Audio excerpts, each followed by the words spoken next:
We want to show you now President Trump arriving in Puerto Rico. This happened moments ago. We carried it live, and now a little bit more extended video to show you. He is in San Juan and Air Force One landing at Luis Muniz Air Base there, military base. And what he will be doing first is a series of meetings with local officials and first responders, and also with the Hurricane Maria victims. He's there after that hurricane ripped through the island, left millions of people without electricity. At one point, we were reporting 100% of the island was without power. They have done their best with a lot of help, led by our military, landing on that island. But also, we have a base already there. Brigadier General Schultz is in charge of that, and she was making sure that things were running as smoothly as they could, but also battling a lot with her own troops and her own leadership in terms of what they had at hand. No power, no utilities. They have done a remarkable job, says the president, and now he's on the ground to give that presidential handshake and reassurance. We'll cover that visit as it rolls out this hour. Keep watching. Fox News alert on the aftermath of the Las Vegas massacre. A lot of new information coming in on the deadliest mass shooting in U.S. history. 59 people killed, more than 500 others wounded, as investigators are now trying to find out what drove that gunman to fire round after round on thousands of people at a concert. This is Outnumbered. I'm Sandra Smith, and here today, Harris Faulkner, former deputy spokesperson for the State Department, Marie Harf, Republican strategist and Fox News contributor Lisa Booth is here, and today's #OneLuckyGuy, former press secretary to George W. Bush, and Fox News contributor Ari Fleischer, and he is outnumbered. And Ari, good to have you. The news is so tough. Yeah. Tough week. It is, and the president's task this week is to be the listener in chief. When presidents go into situations like this, whether it's Puerto Rico or whether it's Las Vegas, it is actually heartwarming for the victims and the families to be able to know I have the ear of the president. I want to have him hear what my loved one meant to me. People want to talk. His job is to listen. Well, the nation is mourning after a gunman opened fire from the 32nd floor of a Las Vegas hotel onto a crowd of more than 22,000 people below. 59 of them never made it home. So many more are still in the hospitals fighting for their lives. People are lining up to donate blood to the hospitals. We're told they were overflowing with victims in need of help. Meantime, vigils are taking place to remember the lives lost. Mayor Carolyn Goodman spoke at the one held at City Hall. Know that our city has a broken heart. Everybody in this community has been so touched by the loss of these lives and the horror of that mentally sick, horrible human being who has taken into his hand devastation and imprinted in our minds forever a day that really doesn't belong in our fabulous, beautiful city. Adam Housley has been covering for this on the ground in Las Vegas, and he has the latest. Adam? Yes, Sandra, you know, those vigils, those comments made by the mayor, it seems like you can go nowhere in Vegas without meeting somebody who has a direct connection to what happened here. We're getting also a better layout of how this all went down. We have a map we've put together to kind of give you an idea as yet another police helicopter comes in to survey the scene. The map will kind of give you an idea of where this is all laid out in the southern part of the Las Vegas Strip. You can see the Mandalay Bay Hotel, and across the street you can see the vacant lot, which is where the concert was taking place. We've also now have the perspective of the gunman, and it also goes to the investigation as how this, as they've said, this man planned this out in advance to be able to get this room. This is an exclusive video given to us by Dr. Jason Huffman from Philadelphia area. He had been here last year for the exact same concert and decided to walk into the room and then basically show this great, he said, this beautiful two-room suite that would unfortunately 1 year later become the site of such a massive carnage and a horrible situation. You can see the view down is very clear. There's no obstructions, and he had two different angles to look down upon. Now back here live real quickly, guys. Adam, it's Sandra. I'm going to break in. We've got the president getting briefed in Puerto Rico on the devastation there. He's on the ground getting briefed. Let's listen. And there's no doubt about it. You are a general. There's a reason you're a general, right?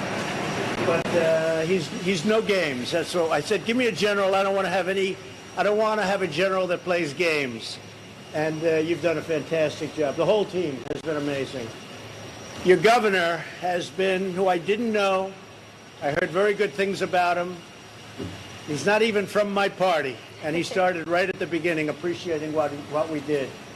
And he was tremendously supportive, and he knew the level of problem that you had at the beginning before and the level what happened with respect to the tremendous storms that hit your beautiful island. And Governor, I just want to tell you that right from the beginning, this governor did not play politics. He didn't play it at all. He was saying it like it was, and he was giving us the highest grades. And I want to, on behalf of our country, I want to thank you. It was really amazing.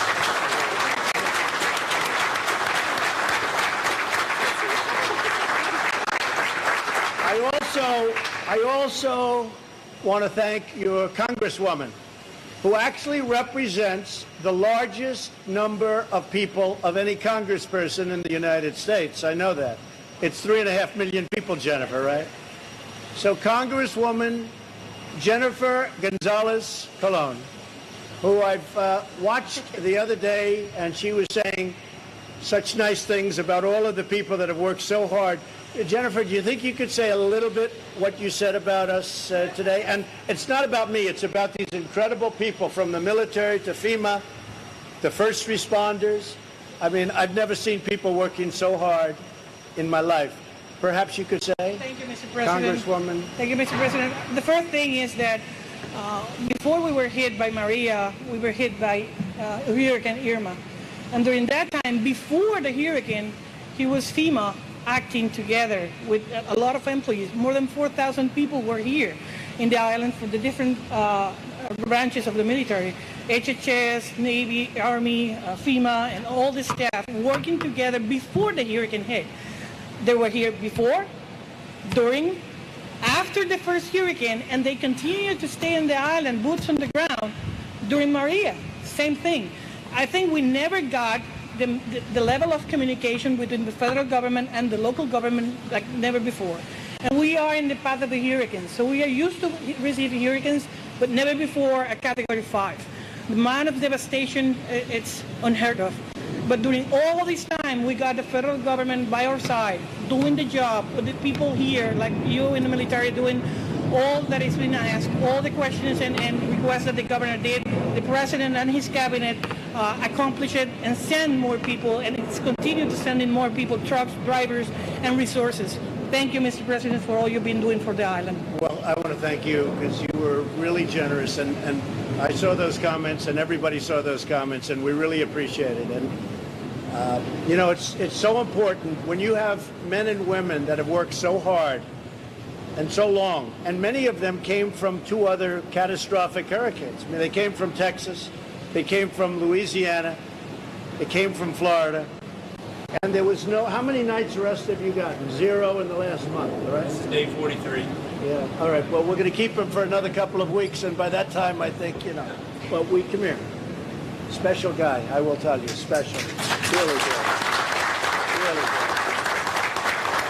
I also, in addition to Tom, I also want to thank Linda McMahon, small business. I always joke. I said she's in charge of small business, but small business is massive business when you add it all up. And she has done an incredible job, built a great company with her husband, Vince McMahon. And I wanted her so badly for this position because there's nobody that knows how to build a company like those. And let me tell you, like this woman. She has been amazing in business, and now she's doing an incredible job as the administrator. We want to thank you, Linda, very much. And Mick Mulvaney is here, right there, and Mick is in charge of a thing called budget.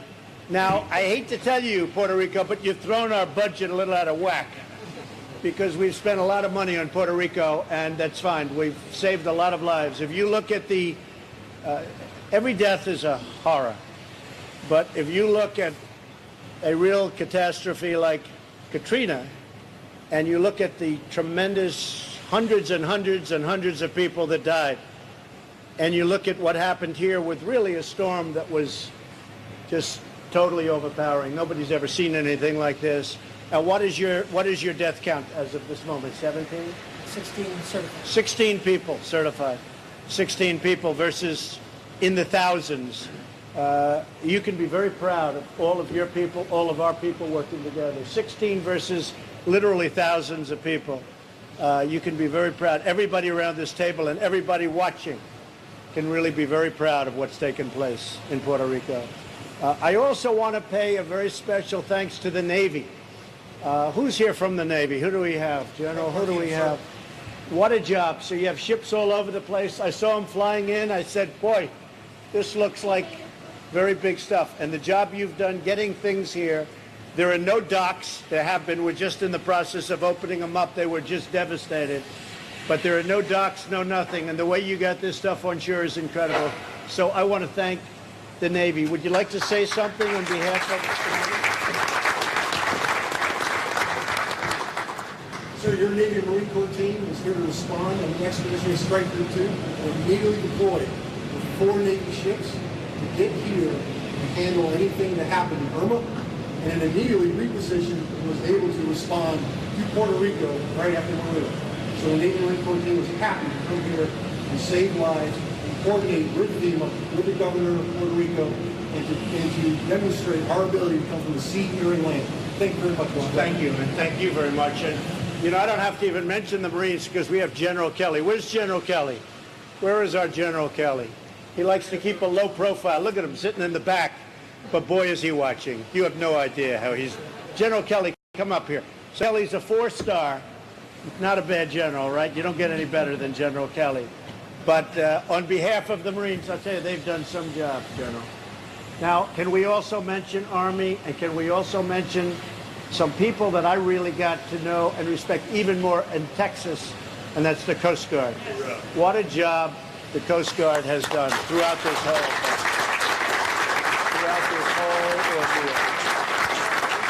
I mean, they would go right into the middle of that. I mean, I don't know. I wouldn't want to be doing it, but I want to thank everybody. I want to thank the Coast Guard. They are special, special, very brave people. And a lot of people got to see the real Coast Guard during this incredible trouble. And especially, I think, here and in Texas was incredible what they did. So thank you all very much. Thank you very much. We appreciate it. Really appreciate it. Would like to say something on behalf of your men and women? So I'm representing the Air Force. No, I know that. No, it's been a tremendous team effort partnering with FEMA and Northtown, providing support not only to CONUS, but then also to U.S. Virgin Islands and then to Puerto Rico specifically, trying to open up an airfield that we can get as an island to get the majority of the supplies in initially with the people and personnel setting up across the island so we can set up those logistic networks so we can really get to the people that are the most hurt and devastated by the catastrophe they experienced. And the runways now are pretty open. Yes, sir. We got 4 major runways that are fully open and operational. We've flown about 700 plus strategic aerial sorties to and from the CONUS here on the island of Puerto Rico to provide life-sustaining support. Amazing job. Amazing job. So amazing that we're ordering hundreds of millions of dollars worth of new airplanes for the Air Force, especially the F-35. Do you like the F-35? It's a game-changing, technological, awesome airplane. I said, how does it do it in fights? And how do they do in fights with the F-35? I said, we do very well. You can't see it. You can't see it. So it's hard to fight a plane that you can't see, right? Sure, we like that. But that's an expensive plane that you can't see. And as you probably heard, we cut the price very substantially. Something that other administrations would never have done, that I can tell you. So thank you very much. Where is the Coast Guard? Who can speak on behalf of the Coast Guard? Who can speak? Where is our Coast Guard representative? Come here, get over here. Come here. Come here, my man. On behalf of the Coast Guard, just say a few words. The people are going to know you. Go ahead. I don't think there's anything that the men and women of the Coast Guard would rather do than help the people of Puerto Rico, our fellow American citizens. For us, this is what we get to do on a daily basis, and getting to help our fellow citizens is just what our duty is all about. So it's our pleasure to be here, sir. Well, you know, in Texas, it came in, it did devastation, then went right out into the coast. Then it came in and out. It came in 3 times. It would load up with water and come in. Nobody's ever seen water like that. And the Coast Guard would follow it. It goes in, and they'd be right behind it, and then they'd move. They saved 16,000 lives in Texas. 16, hard to believe. 16 between the helicopters and all of them. But the Coast Guard itself saved, in Texas, 16,000 lives. And they went right through that hurricane, and there aren't too many people that would have done it, believe me. Would you thank everybody for me? Sir. Okay? Thank you. Say a few words. Please, say a few words. Customs and Border Protection. Say a few words, please. Don't be shy.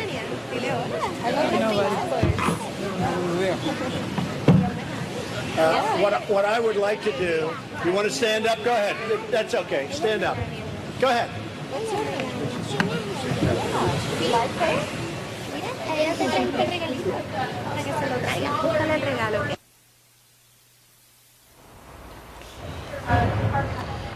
All right, just a few moments after President Trump and the First Lady landed on the ground in Puerto Rico to assess the damage left by Hurricane Maria, the president saying, "I've never seen people working so hard in my life."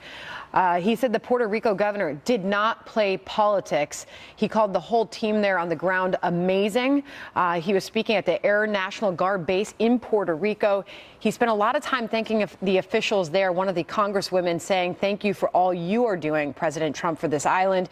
Linda McMahon, Mick Mulvaney, General Kelly from President Trump's team were all present. He also spent a lot of time thanking the Army, Coast Guard, and Navy and National Guard. Ari Fleischer is on the couch with us. You have been watching the president and his words with us.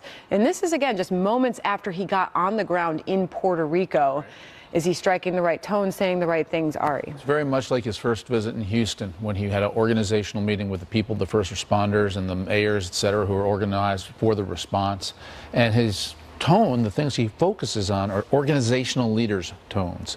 I think later today it's going to be very important for the president to get out with the people of Puerto Rico and talk about the suffering, talking about their lives, listening to their stories, that human element too. It is very important, and it's the duty of a president to thank the first responders. It puts more energy. It gives them a boost. It tells them what you're doing is meaningful and important. And that pat on the back from the commander-in-chief does play an important role in the response to the first responders. Because, Harris, the people on the ground there, as we know, so many of them still without power, clean drinking water. It is still devastation in Puerto Rico. We had some legislation that was moved out of the way to get our forces in there to do even more. We have a brigadier general who is leading, I believe it is the Army National Guard there, Dustin Schultz, and she's been there on that base on that island throughout this entire thing, and now you have all of these other resources. I appreciate what you say in terms of the organizational, because I think anybody watching this might have a question about why it felt rather forensic, but it has to, because the president is first before he gets that hands-on tour. From what you're saying, Ari, he's got to make sure that everybody's really doing what they're doing, maybe give them a little pat on the back to get them even more motivated. But he had some political headwind coming into this. Well, look, Donald Trump is an organizational man. He comes from the business community. If people are looking for Donald Trump to be the huggy, smiley, kissy, he that's can not be that his person. nature. He can. We've seen it. He can be that I think, and that's why it'll be interesting to see what happens in the rest of the day when he's out with the public. But some will say, Marie, you know what? He's there. And in times of crisis like this, a disaster that Puerto Rico faces right now, it still can be comforting to have him there. I think that's right. This afternoon will be important. I wanted to see a little more empathy, a little more emotion. I think praising the military is a very good thing, but some of the praise he's talked about for himself or for the administration this morning before he left Washington, when he said, you know, we got an A+ in Texas and Florida, and I think we're getting the same in Puerto Rico. It feels a little at odds with the situation on the ground, where you have upwards of 80 to 90% of the people still without power. When he talked about being very proud of the job they did in the same sentence as 16 people dying, the tone to me is just a little bit off. I want to see a little more heart and a little more realistic look at what's happening on the island and their plan for fixing it. Not just praise, but plans. But I also think there were a lot of existing structural deficiencies that aren't being picked up by the media. And if you watch other networks, how many times have you seen this be put in the context of President Trump's Katrina, right? Because there's a bulk of the media want this to be President Trump's Katrina, and I think he is very in tune with that. And you basically have all the elected officials in Puerto Rico praising President Trump outside of this one mayor, but who has the bulk of the media focused on? The mayor of San Juan. And you even had a mayor next to her praising President Trump, saying that that particular mayor was playing politics and is not even attending the meeting. So I think President Trump is also very aware of that as well. All right, we'll move on. The Las Vegas massacre is once again sparking the fierce debate over gun control in our nation's capital. It only took an egg timer's length of time for this to get political. Democrats actually accusing Republicans of being unintentionally complicit. Are gun laws the issue here, or is this more partisan politics? We'll debate it. Also, we're learning much more about the gunman, the weapons authorities uncovered when they went through his home, and the search right now for why he did this. Stay with us.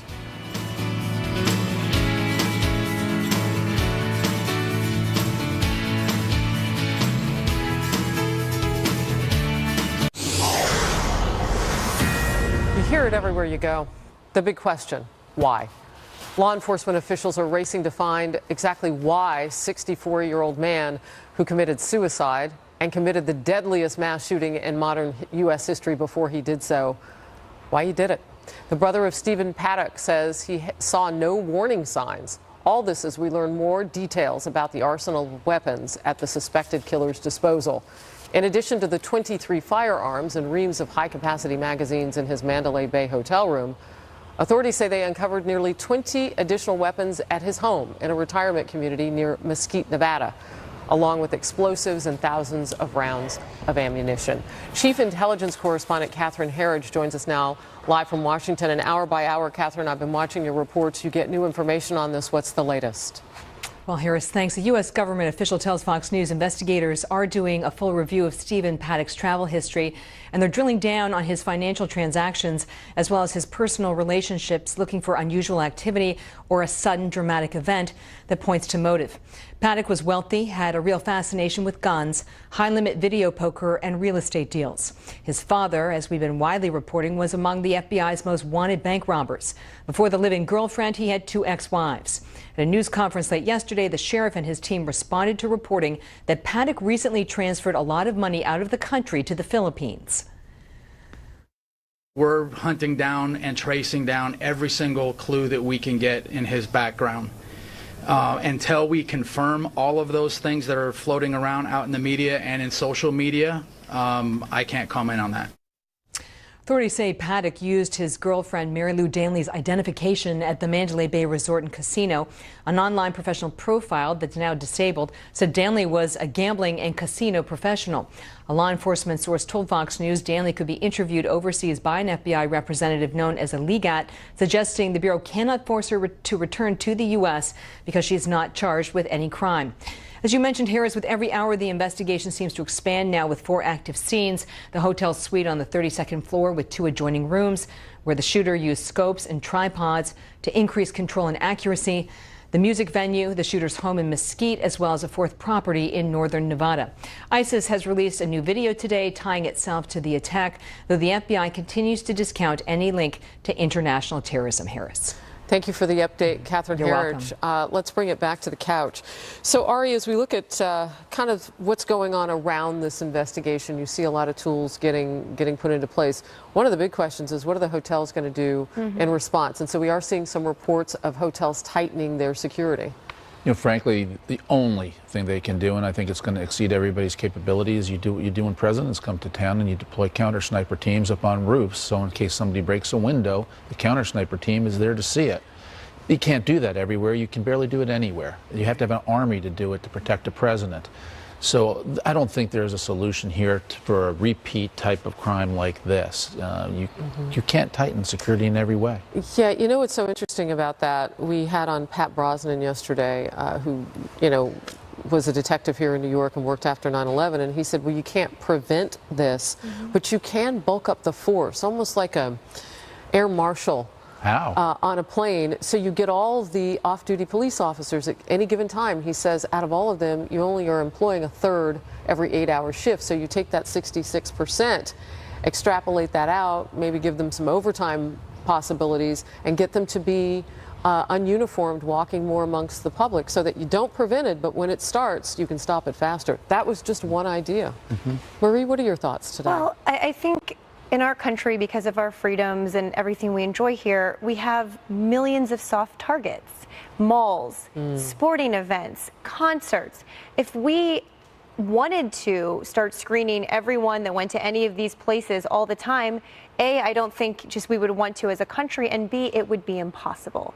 So I think Ari is right that in a country like ours, where we have these kinds of freedoms, there are a lot of opportunities for people who are crazy or angry or whatever the motive is. We'll learn more about that, to inflict damage. What we've seen in places is people try and step up, law enforcement, particularly first responders, and limit the amount of damage. Yeah, and the big question too, Sandra, has been all along, how do we just mitigate it along the way? But with this particular case, the female companion is going to be a key component. You have to assume that once they can actually sit down and question her and talk to her, they're going to learn a lot more. And, you know, the other thing we haven't had time to run down yet is the social media and his emails. Who was he in contact with? We don't know the answers yet. But I would imagine the authorities have. Okay, they're in it. Yeah, no doubt. After his visit to Puerto Rico today, President Trump is going to head to Las Vegas. That happens tomorrow. How he needs to respond amid the renewed calls by some for gun control and the grief gripping the community there in Vegas and all around the world.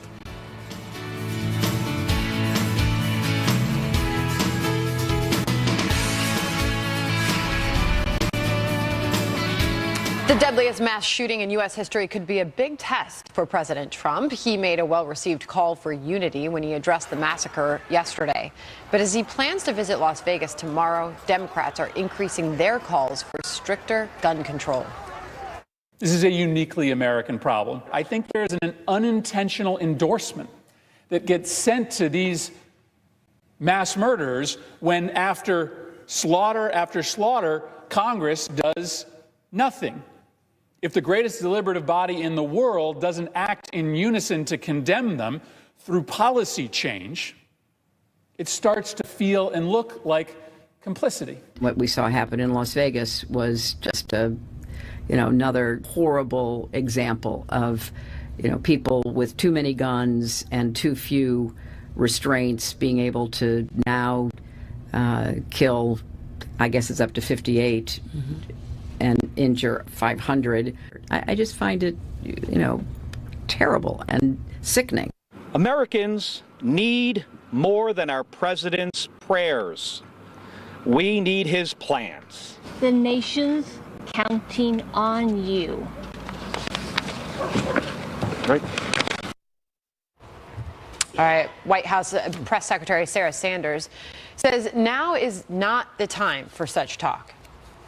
There's a time and place for a political debate, but now is the time to unite as a country. One of the things that we don't want to do is try to create laws that won't create or stop these types of things from happening. I think if you look to Chicago, where you had over 4,000 victims of gun-related crimes last year, they have the strictest gun laws in the country. That certainly hasn't helped there. Right, that's Sarah Sanders doing your old job, Ari Fleischer. She was very emotional yesterday in that White House press briefing. President Trump calling for unity. How are they doing with this messaging? Because right now it seems the left is running with a completely different narrative. Well, the president was pitch perfect yesterday. I mean, with his remarks were touching, they were emotional, they were human. He talked about scripture, he talked about the people who were suffering. And now we'll see what happens when he gets to Vegas. That's the important part. When he's on the ground and he's meeting with people who lost their loved ones. I sat through many meetings like that with President Bush, where he met with people who lost their loved ones, whether it was because of war, whether it was because of natural disaster, or September 14th here in New York City. It is so meaningful to somebody be able to reach the president and say, I want you to know who my husband was. And this is the president's role as the listener, as I alluded to earlier. That's what he needs to do when he gets to Vegas tomorrow. He doesn't yet need, and I hope nobody yet needs, I understand the desire, but let's wait on the policy solutions if there are any. This is the time for empathy, and I think that's what the president needs to capture. Meanwhile, it just feels like the conversation has gotten so political so fast, Marie, when there are still hundreds of people in those emergency rooms in Las Vegas struggling for their lives. Well, I'd make 2 points. The first is that President Trump has not hesitated to advocate for policy right in the wake of other tragedies, particularly terrorist attacks in Europe. He uses those attacks to advocate for the refugee ban, for example. So you can't kind of pick and choose when you advocate for policy and when you don't. I would say this, that mass shootings are getting more frequent and more deadly. And for me, if there is legislation that can prevent one American from dying, I think we should take a look at it. I'm not saying we should take a look at it today. I'm not saying we should take a look at it tomorrow.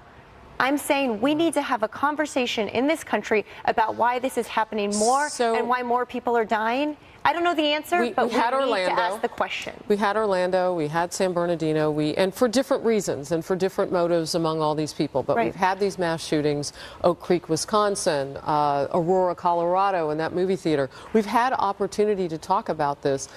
So why don't lawmakers talk about it when there isn't a crisis? I guess is the question. Great question. Hold on one second. Great question. Senator Schumer has just called on President Trump to bring together congressional leaders on gun safety at this point. He wants to have that happen today.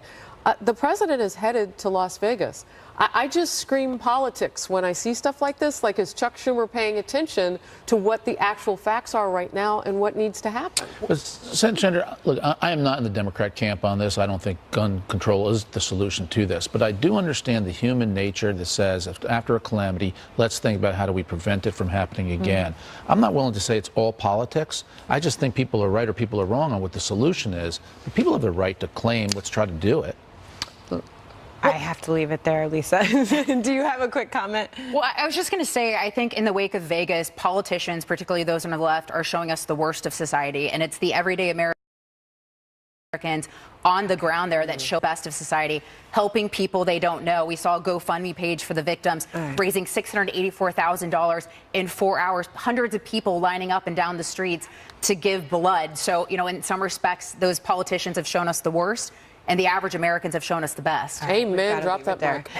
Late night TV hosts going off last night. If you stayed up for it, you saw them slamming Republicans and pushing for gun control after the Las Vegas massacre. And they were not the only ones. Did the mainstream media cross the line by immediately politicizing this attack? We debate.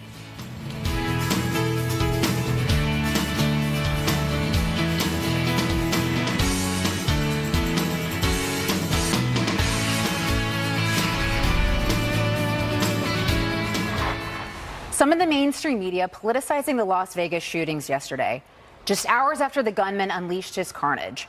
Some late-night hosts pushing for gun control less than 24 hours after the attack, including Stephen Colbert, who made this appeal to President Trump. You want to make America great again? Do something the last two presidents haven't been able to do. Pass any kind of common sense gun control legislation that the vast majority of Americans want. I don't know why our so-called leaders continue to allow this to happen, or maybe a better question, why do we continue to let them to allow it to happen? With all due respect, your thoughts and your prayers are insufficient. We have a major problem with gun violence in this country, and I guess they don't care.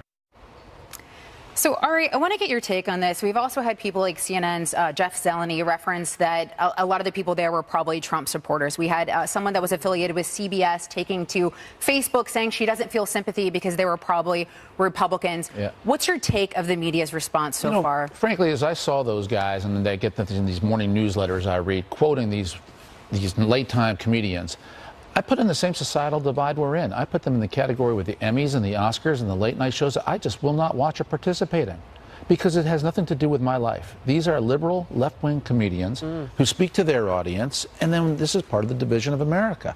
You didn't used to have that take place in the late-night shows. Now it's all about politics. So I'll save my politics for when I want my politics, and I will just ignore these people. That's the same conversation we've been having about the NFL, the NBA. That's right. Yeah, keep it separate. But even to that, I mean, but it's even broader that, you know, I had mentioned CNN's Jeff Zeleny making reference that they're probably Trump supporters. So why make that statement? And what do you make? So it's outside of just these late night hosts. So what do you make of that? And then also, does the coverage of this get, you know, what happens to the coverage with this when we've seen sort of the hysteria just involving Trump himself? Yeah. Does that escalate the way that, you know, even something like this would be covered? You know, I think what it does, it takes people who would otherwise want to be in the center and push them toward Trump. because the statements are so vile. You know, I've known Jeff Zeleny since he was a reporter in the local Iowa newspaper, and I've watched him rise and have a nice national career, and I cannot understand why he would say something like that.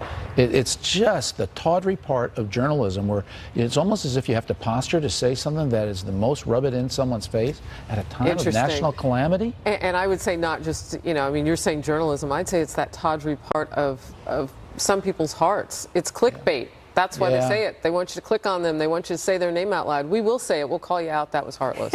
Harris, yeah. Well, and Marie, I have a question, because Ari had brought up sort of the political divide that we're facing as a country. But do you think someone like Hillary Clinton, when she goes off the bat immediately referencing something like silencers, also invoking the NRA's name while simultaneously saying that we shouldn't allow politics to be part of this conversation, clearly making it political by referencing the NRA immediately? And, you know, those comments have been called exploitative, irrelevant, having nothing to do with what had taken place in Las Vegas. So do you think comments like that immediately, while they're still identifying victims, doesn't that play a role in dividing the country even further? You know, on this issue, after mass shooting after mass shooting after mass shooting, I'm okay talking about policy. And that's not always, I mean, yes, there's politics and everything, but I think it's okay. But what if that policy has nothing to do with what happened? But it has to do with the larger gun culture in our country, the fact that we are seeing more mass shootings. I'm actually more comfortable if people respond to this kind of tragedy by saying, what can we do? And on the late night host, let me just jump in on that for a second.